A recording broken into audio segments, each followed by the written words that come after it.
So yun guys, no, magandang buhay po Pilipinas, no, magandang hapon po sa inyong lahat mga kasyawing, no, Luzon, Visayas, Mindanao at sa buong mundo mga kasyawing. So ngayon mga kasyawing ay pag-usapan po natin, no, ang BSKE kung sakaling ito po ay papasa po ngayong June, kung wala bang humarang dito. So bago natin pag-usapan yan mga kasyawing, no, don't forget to like, share, comment down below mga kasyawing para makita at mabasa po natin ang inyong mga komento, no, tungkol po dito sa ating pag-usapan ngayon mga kasyawing. So don't forget to subscribe.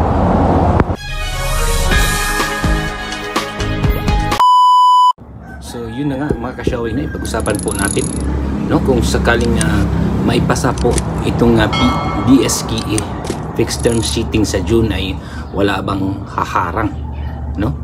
Sa ngayon mga kasyawing ay si Attorney Makalintal po ay hindi po nanahimik pa po siya ngayon, no mga kasyawing, dahil siyempre hindi pa po naipasa yan.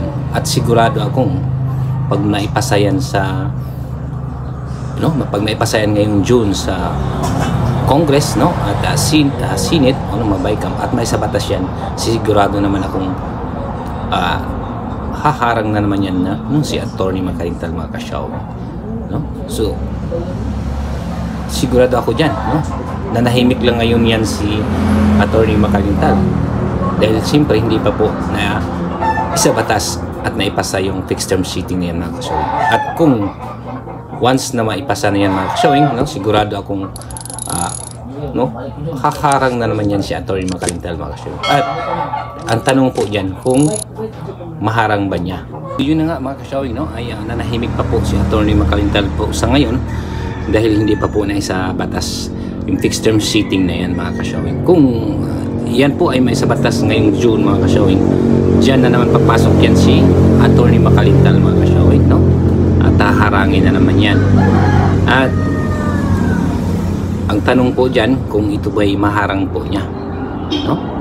At ang sabi po ng Congress, no, nung nag-pursige at nag-endorse po yung fixed term seating na yan, ay hindi naman po yan bawal, no, ang ginagawa po nila, kasi hindi naman yan extend, no, hindi naman yan postpone, kundi fixed term seating po ng BSKE mga kasyawing, no.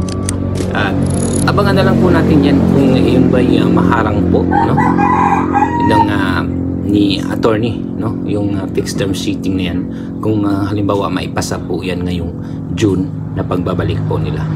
So marami pong nagsasabi mga kasyawing, no, na yun po hindi po daw mapansin yung fixed term seating sa pagbabalik po nila dahil busy daw yung mga Congress sa impeachment ni Sara, no, impeachment ni BP Sara. So sa July pa naman yung impeach ni BP Sara mga kasyawing, di ba? July pa po yung mag-umpisa sila.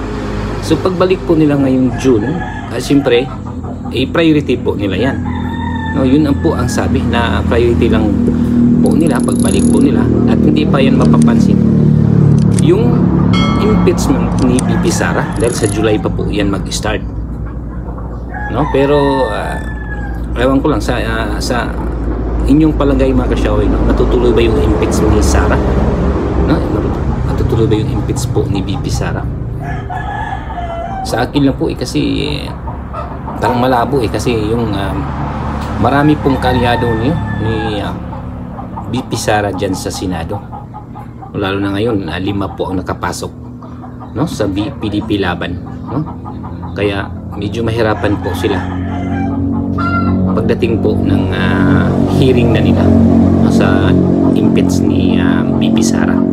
So balik po tayo ngayon sa BSKE mga kasyawing, no. Sana ay wala pong wala pong haharang diyan kung yan po ay maisabatas at maipasa ngayong June sa pagbabalik po nila, no.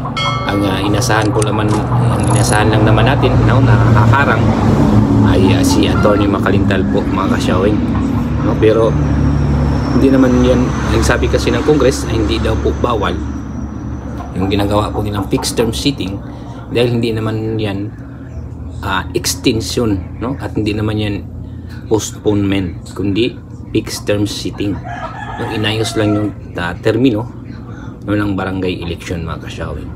So sana po ay maipasayan at wala pong haharang para tuloy-tuloy po yung na may sa batas yung fixed term sheeting mga kasawing sa pagdating po ng June sa pagbabalik po ng Congress at Senate mga kasawing. So yan lang po natin mga kasawing, no? Abangan lang po natin yan ngayong June kung maipasa pa nila at kung mayroon bang umarang dyan sa fixed term sheeting na yan mga kasawing, kung sakaling yun ay papasa at may sa batas mga kasawing. So yun lang po mga kasawing, no?